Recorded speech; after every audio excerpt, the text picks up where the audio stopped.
Bismillahirrahmanirrahim. Assalamualaikum warahmatullahi wabarakatuh. Baik, saya Rusita Khofifah. Di sini saya akan menjelaskan sedikit penjelasan dari makalah saya yang bertemakan sejarah perkembangan usul fikih.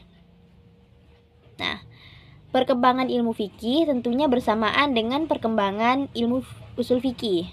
Sebab ilmu fikih sendiri tentunya berkembang dengan menggunakan metode-metode untuk penggalian hukum fikih itu.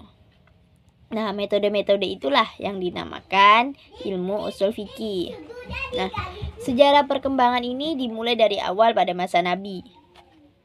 Dahulu pada masa Nabi, segala permasalahan-permasalahan, persoalan fikih, hukum-hukum Islam itu semua dikembalikan kepada Rasulullah SAW. Dalam artian sumber fikih pada masa itu yaitu wahyu Allah Subhanahu wa taala. Tetapi tidak juga begitu. Para sahabat juga mulai mencari pendapat-pendapat, dan ini selaras dengan hadis Nabi, yaitu dikatakan pada Mu'adz bin Jabal sebelum diutus untuk menjadi gubernur di Yaman, yaitu sabda Nabi, qala Rasulullah sallallahu alaihi wasallam, inna Rasulullah sallallahu alaihi wasallam ba'atsa Mu'adzan ilal Yaman faqala kaifa taqdi faqala aqdi bima fi kitabillah qala fa illam yakun fi kitabillah qala fa bi sunnati Rasulullah sallallahu alaihi wasallam qala fa illam yakun fi sunnati Rasulullah sallallahu alaihi wasallam qala ajtahid ra'yi qala alhamdulillazi wafaqa Rasulullah sallallahu alaihi wasallam sabena. Dalam artian di sini, arti singkatnya yaitu Nabi mengutus Mu'adz bin Jabal untuk menjadi gubernur di Yaman. Lalu Nabi bertanya, bagaimana cara untuk memutuskan persoalan?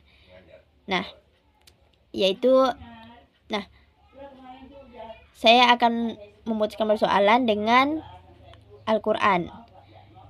Lalu jika tidak ada di Al-Quran, kata Nabi, lalu Mu'adz menjawab, jika tidak ada di Al-Quran maka akan aku putuskan dengan melihat sunnah Rasul. Lalu jika tidak ada di sunnah Rasul, maka Mu'adz lalu menjawab, maka akan aku putuskan dengan ijtihad penilaianku sendiri. Nah, itulah kesimpulan dari pada masa Nabi ini, yaitu jika terdapat persoalan maka hal yang pertama adalah dilihat dari Al-Quran. Jika tidak ada, kemudian mengarah kepada sunnah Rasul, dan jika tidak ada pula maka memakai ijtihad penilaian sendiri. Lalu berlanjut kepada masa selanjutnya, yaitu pada masa sahabat. Nah, pada masa sahabat ini pengetahuan mulai sempurna mengenai Al-Quran, baik tentang hukum-hukumnya, sebab-sebab turunnya, maupun rahasia syariat dan tujuannya. Nah, mereka berpendapat tidak menggunakan pengetahuan usul fikih dalam teori, tetapi sesungguhnya mereka menerapkannya, dan hal ini sudah menjadi tauladan untuk umat-umat sesudahnya. Lalu berlanjut kepada masa di bawah sahabat, yaitu masa tabi'in. Nah, pada masa tabi'in ini Islam mulai meluas di daerah-daerah yang mana daerah ini bukan daerah bangsa Arab dan bukan pula daerah yang berpendudukan penduduk Arab. Ulama-ulama juga mulai bertebar di daerah-daerah tersebut, dan tidak sedikit penduduk yang mulai masuk agama Islam. Nah, karena perihal ini mulai semakin kompleksnya persoalan-persoalan yang tidak dijumpai solusinya, jalan tengahnya dalam Al-Quran dan hadis. Akhirnya ulama-ulama yang di sana pun memakai penalaran ijtihad mereka sendiri. Tentunya penalaran mereka ini terhadap Al-Quran dan hadis tetap kembali kepada Al-Quran dan hadis. Nah, ini juga disebabkan karena pengaruhnya kemajuan ilmu pengetahuan di dalam bidang-bidang. Maka pada masa ini ijtihad semakin pesat. Lalu berlanjut kepada masa selanjutnya, yaitu masa tabi'in. Nah, pada masa ini banyak kaidah-kaidah istinbat, hukum dan penerapannya. Seperti contoh, Imam Abu Hanifah ini membatasi ijtihad dengan Al-Quran, hadis, Lalu kemudian fatwa-fatwa sahabat, tetapi fatwa-fatwa sahabat yang telah disepakati dan telah berijtihad penelusuran sendiri seperti istihsan. Lalu contoh yang kedua ada Imam Maliki. Imam Maliki ini setelah memakai Al-Quran dan hadis, Imam Maliki lebih sering menggunakan amal atau tradisi ahli Madinah. Nah, Imam Maliki juga memakai maslahah mursalah. Nah, juga banyak lagi contoh-contoh imam-imam yang lain. Pada periode inilah ilmu usul fikih dibukukan. Ulama pertama yang merintis untuk membukukan ilmu usul fikih ialah Imam Syafi'i, yaitu pembukuan ini dinamakan Ar-Risalah. Nah, setelah dibukukan mulailah berkembang. Secara garis besar perkembangan ini melalui 3 tahap. Yang pertama, tahap awal pertama yaitu pada abad 3 Hijriah. Kemudian yang kedua, tahap perkembangan pada abad 4 Hijriah. Dan selanjutnya pada tahap penyempurnaan itu ada pada abad 6 Hijriah. Lalu berlanjut pada aliran-aliran usul fikih, di mana alirannya ada 3. Yang pertama aliran Syafi'iyah. Aliran Syafi'iyah ini didasarkan pada nazari, falsafah, dan mantik, serta tidak terikat dengan mazhab tertentu.